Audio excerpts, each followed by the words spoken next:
Right. Mason, I don't know where to begin.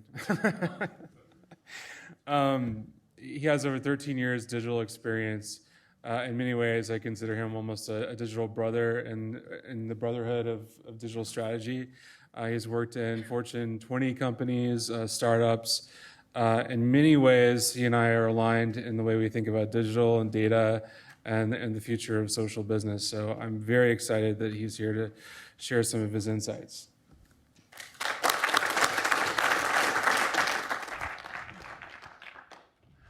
All right. How you doing? All right. Excellent. So how many of you run your own teams in this space? Raise your hand. Okay, raise them a little higher. I know it's the afternoon. Okay. How many of you run a division in this space? 1, 2, 3. You're like, wait, what's the difference between a team and a division, right? So a little background about me. I've been with Verizon for 7.5 years. I started in wireless, and it's been a journey. Last 4 positions I had didn't exist. How many of you can relate? All right, excellent. And so I'm in the Great Basking Ridge in the Sky, is what I call it. It's 35 miles directly west of Manhattan. I moved from Southern California 3.5 years ago. How many of you can relate to that? Yeah, it's good times. Although it was great. Seasons are fun, you know. I mean, but I will tell you, the fireflies, those are awesome. That's a lot of fun. All right, so why do I call Verizon Social Digital? Is because how many names have we had in this space? Right? We started, interactive, and then it was like media, and then it was like, I mean, it's all over the place. So I just like, whatever, it's just social digital for now, and we'll see where it goes. So a little bit about us. We have a lot of stuff going on, just like a lot of you. You have a lot of things that are being said in the space. And our customer service teams that are dedicated to this space have a lot of work, right? Communications teams have changed the way that they go about doing what they do, and obviously marketing teams, it's just a completely different world. So 2.5 years ago, I wrote this. Do you know how long it took me to actually achieve any of those? Because it's one thing to write something down. It's another thing to get executive buy-in, to get budget, to get bodies. And how many of you anybody having problems with talent acquisition in the space? No? Everybody's good? Yeah. It's tough. It's really tough, right? I remember with HR, it took me 7 months to get a couple of my recs posted. And my HR representative, we've got a great HR team. I know this is live. But we had, they're going to be like, oh, we'll show you. It's going to be 8 months next time. So I went there, and they were like, yeah, we got to change it to 10 years. I had like, 2 to 3 years. They're like, yeah, I got to change it to 10 years. And I was like, I haven't done it for 10 years. And not really anyone's done it for 10 years, so we probably need to change that. But that's what we face. We face that. We face like, and by the way, no job class family in Verizon to date for social digital. I've been named a few different things. I've been named, actually, people have called me a lot of names. But technically speaking, I've had some, my names are not actually what I do. So I had to set this up. Everybody's like, okay, yeah, sure, social intelligence, what is that? Well, it's essentially analytics and insights. How many of you feel that you have a strong insights discipline in your brand? Yes. 0. Oh, one hand. Excellent. Excellent. Yes, you do. Yes, you do. IBM does, absolutely. Yeah, it's not a popular thing, right? But it's becoming more popular, and we'll get into that in just a second. But it's an interesting stand-up. So actually, my team, we have that split into 2 things. We have analytics, and we have insights. And the way that I talk about it is that we're very much a litmus culture. We very much like to see what the result was. We like to see with a picture that was painted. And then we're like, okay, that was interesting. And then we go do our thing, and we look and see what the next picture was painted, right? We never really get to the predictive part. We never really get to the place where we're saying, what could happen? And so that's the journey we're on. So these are some of the things. I'm not going to go into all of them, but I will talk about, yes, because Chuck brought it up, the Verizon Central Insights Hub. And yes, that is our quote-unquote command center. We don't call it a command center. because we want to specifically be focused on the insights. And so, and I think you saw it in the background of the picture I had. It's modest, and really the point is when people come in and they're like, "Why did you do this?" And I'm like, "Well, let me put it to you this way: did we really need to put a flag on the moon?" Yes, we absolutely did. Thank you. That was awesome. That was quick too. That is much quicker than anybody internally right now. Everyone's like, "Oh, I don't know. That's a good question. Do we need to put a flag on the moon?" And yeah, we absolutely did. And we're going to continue to need to do this, right? And I'll get into that a little bit more. But just so this is just the way that I've bucketed it. And you can see that like there's agencies, there's a billion versions of this, right? All of you have your own version of it. But for right now, analytics and insights, being able to have all the collaborative entities. How many of you stood up the first collaborative group in your organization for this space? A few of you? Okay, excellent. Yeah. To me, it was like, hey, are you doing this? Hey, are you doing this? Hey, are you doing? Why don't we get together and talk about it? That sounds like a plan. By the way, that's counterculture. Counterculture, to be able to talk across the lines. So we had to figure that out, right? And then going then into, obviously, the guidelines of governance, making sure that all the employees knew and whatnot. And yes, we've had many iterations of that. We need to probably have another one coming up. So that was timely as well. And then from the strategic perspective, this is the best one, this is the fun one. Because everybody has strategy. Everybody has an agency. Everybody has multiple agencies. So there's lots of different strategies going on. We have to come up with the common language, best practices. Let's see, last year, the big launch of gamification, and everybody's like, I got it, let's pay them with credits, let's pay them with kudos, let's pay them with thumbs up, and there's no common currency. So lots of different strategic questions that we need to solve for. So the hub. Here's the hub, and yes, I fuzzed it out because it's a public event. So this is our dashboard. Look, it's all the normal stuff that you would expect to see. There's 4 different use cases that I talk about, and 7 different contexts. And I write on the board, it's all about contexts. And I don't know if any of you watch ABDC, America's Best Dance Crew, but one of my favorite judges to quote is Lil Mama, because she always continually says, you need to take it to the next level. And that's exactly what we try to do in VCI, which is Verizon Central Insights. We got to take it to the next level because insights are we're not there. It's just regurgitation of what's already out there. It's public knowledge. We're just kind of aggregating it and being like, blah, here, executive, figure it out. And that's what we need to do better. So, early indications, daily insights for product launches, service launches, market view, issues, and crisis. We're doing this today. So that's what that's about. This is a fun one. I had to stand this up. This was created, yes, I had to sit there and painstakingly put the pencil to paper 3.5 years ago when I moved out to the Great Basking Ridge, because it was like, what's the ROI, right? What's the ROI? What are you doing? Why are you here? Who are you? Why does it matter? So we had to figure it out. And I had to go through and say, okay, what are our priorities? Where do we start from? And how many of you have experienced when you went into, when people are like, hey, we want a Facebook page, or we want to do this, or we want to do that, or branded channel, or all those other things from years ago when everybody's wanted to do everything. And everybody's like, I'm really hoping that you're going to fix my business value with this, right? And I'm like, well, it's an amplifier. It's the power, and empowerment of a single voice. And so, I don't know, what are you hawking, Because if you're not hawking the best stuff, well, I'm going to amplify that. It's probably not a good idea, So let's talk about that. So we had to get to priority mapping, and what it led to is actually business mapping within the organization. Like to be able to say, well, wait a second, what are your priorities? Like, wait a minute, what's your team's objectives to actually achieve the business priorities?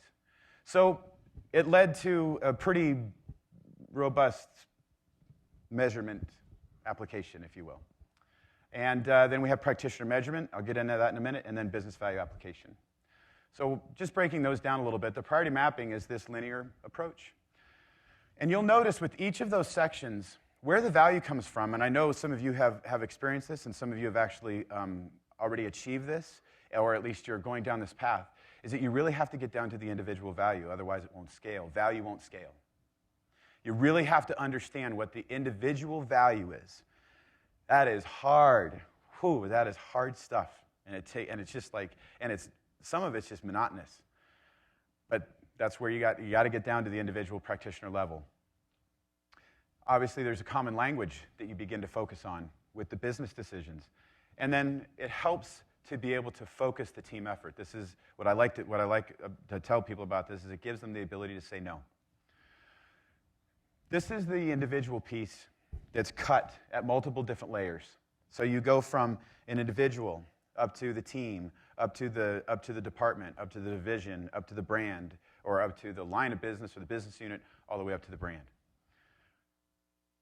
And it allows us to be able to see these best practices across, and then ultimately, yes, here are the insights that we planned on getting. Here were the KPIs that we wanted to measure against it, and here's the action we took against it. So the last part of this is saying, okay, that's all well and good. You did your planning, we did our measurement, and what was ultimately the dollar value? Or what was the value that was derived from that? And this is something that we stand up across with all of our stakeholders. Different stakeholders are in different places with this. Some are just starting the journey. Some actually wanted to start a practitioner measurement and then kind of back into priority and then go ahead with value. So it just depends, and you have to be flexible. So what is our hub and spoke journey? This is the organization, and these are all the relationships that I've been able to garner over the last 7 years in the business. It could have just been a hallway conversation to be able to be like, hey, this social thing. Or it could be something a lot more in depth to be able to say, hey, we actually need to figure out what we're doing from a methodology to create value. And so what do you have there? So sure, we've got all these, we have these bullets for you to peruse at your leisure at some point. But the idea here is that, this was Jeremiah's slide, and going all the way through, right, there's two more, it's like the dandelion and then the holistic. I don't believe we'll probably ever be holistic. But it's an interesting thing when you try to take a large brand and you're not starting like a Zappos or an Apple or whatever, and you're saying, we've got to take all of these different silos and actually have a centralized vision and understanding, right? You mentioned that. The platform won't do it. It still has to happen internally, right? And then to be able to enable that, but then yet define the parameters of the playground and then say, go play. Because you can't just be like, I can't remember, someone was talking about, Chuck was talking about, I haven't seen, the real time, everybody, everybody legally, sitting there going, oh yeah, it's good, let's go. Yep, right, just let's go. So we're on this process. Yes, we're making headway. And I have to look back a year. I hope all of you do this. Look back a year ago and just for a minute, think about where you were a year ago. Because I know, for me, I don't feel like I'm making progress. And then I look back, and Chuck always gives me a hard time about this. And I'm just like, man, I don't feel like I'm doing much. And I have to look back a year, and I'm like, whoa, that was like dog years. It was like, wow, that was crazy. I'd pull my hair out if I was there, if we were still there. So do that for yourselves. Give yourselves a pat on the back and be, all right, we're moving. So where are we? This is a slide that I had to come up with internally to explain that we move at the speed of culture. Because everybody's like, hey, we want you to build a city in the sky. It is just floating, and there's like all these special whiz-bang things, and it's super flashy-dashy. And I'm like, yeah, but you're giving me like a rubber band and a piece of gum. It's just like, so I'm like, let's just be realistic about this. And so we're grow as you go. But that's okay. Because when we go, you guys know how big we are. When we go, we go. It's not like we're like, oh, wait, quick. No, we're hitting the berg. So where are you, right? And how do you change where you are today? So 3 things. One is I learned you got to have quality output. You must have a firm grip on QA. So whatever it is, whether it's strategy, whether it's reporting, whether it's analytics, you better know your stuff. This is assuming, by the way, that you have a solid data supply chain, potentially some sort of mix of tools. I'm not a fan of one egg in one basket. There's just too many facets, and this space is growing way too fast. Too much innovation going on for us to be like totally signing up for 18 months. Sounds great. No way. No way. Do not let them sign you for 18 months. have to have context, right? Context is king, not content. Although, okay, we could split hairs, but the thing is that if you don't have this, if you're not able to take the output and actually have a contextualization around it, no one's going to give you feedback. They're just going to be like, that's cool, thanks. Anybody ever had this happen? Hey, I spent a lot of time on this report, it's great, and they give it to you, and it's like, yeah, that's interesting. Hey, appreciate that. Like, what? No, now take action, you know? It's like, well, I'm not really sure what to do. So we elevate with the feedback loop. And the thing is that most of the time that you'll find is that above this line you're spending most of the time you're spending contextual conversations with executives, and obviously with the feedback and the quality you're spending most of the time with your practitioners. The idea here is to move this from left to right. Right? So the more that you're able to make this spin, the faster you're. Do you guys remember that? You remember the toy, right? You know, that gets you over their hump? You got to have that momentum. You got to have that momentum. I should put a picture of that up here. By the way, these slides I know are pretty boring. I usually do. I'm giving you the corporate slides, man. A lot of people haven't seen these. I'm giving you the corporate slides today. Mostly when I do external stuff, it's all pictures, so sorry. So, you asked me what are my top-of-the-line thoughts. I did not spend a lot of time on this. It was late at night. I think they're okay, though. We'll see. I think brands, Chuck spoke about this, brands are going to continue to pull things internally. Why? Because the data's there, we're not want to share it out, right? It's our customers, it's our data. We can't share it out with every Tom, Dick, and Harry agency or partner that wants to come and join and tell us that they got the new whiz-bang dashboard and the new whiz-bang analytics piece. No offense. But it's the truth, right? I mean, email box is absolute. I mean, it's literally 8 to 10 a day. It just really is. You guys know, it's 8 to 10 a day. It's just like, hey, Mason, this amazing new tool, I bet. Data workflow moves to customer experience design, making the experience of data easy to use and understand at all levels. Critical, probably not. I should have just put that point up there altogether. This is the one that blows all the others out of the water in my mind. Design. Oh, hey, if you don't get Fast Company as a magazine, go get the October issue and read it through. It's awesome. Awesome. I was reading on the plane, and it was great. And I was like, yes, I love this. It was like, and I had the idea before that, by the way, okay? It wasn't just like, hey, what's what Fast Company said. I've been doing it. It's like every, the QA, my team is just like, dude, like, really? Does it really matter? And I'm like, yeah, it really does. The design of your product, how it's received internally, is absolutely 100% critical and probably as important and maybe more important, I would argue more important, than the product that you're delivering to the customers. Because you have to enable internally your team. You have to be able to work across collaboratively. You have to be able to stand up insights that the IT, that the CIOs, that the CMOs, that the customer service teams are going to sit there and be like, okay, that's compelling. Okay, maybe I should be. Actually, you know what? Maybe we should be working across. And I will tell you, before, never, this is something that I've been excited about because I'm central. I used to be in wireless, and now I've been central now for 2 years. And central means that I'm not in wireless. I'm not in CMB, which is the Files product, and Copper, and many other things. I'm not in VES, which is all of our SaaS products, and enterprise and B2B. I'm not in any of those. I'm agnostic internally. It's unfiltered. So I have the ability to be able to come across and see across, and help across, and stand up discussions across. Some people don't like that. That's okay. Get over it and work through it. That's what collaboration is.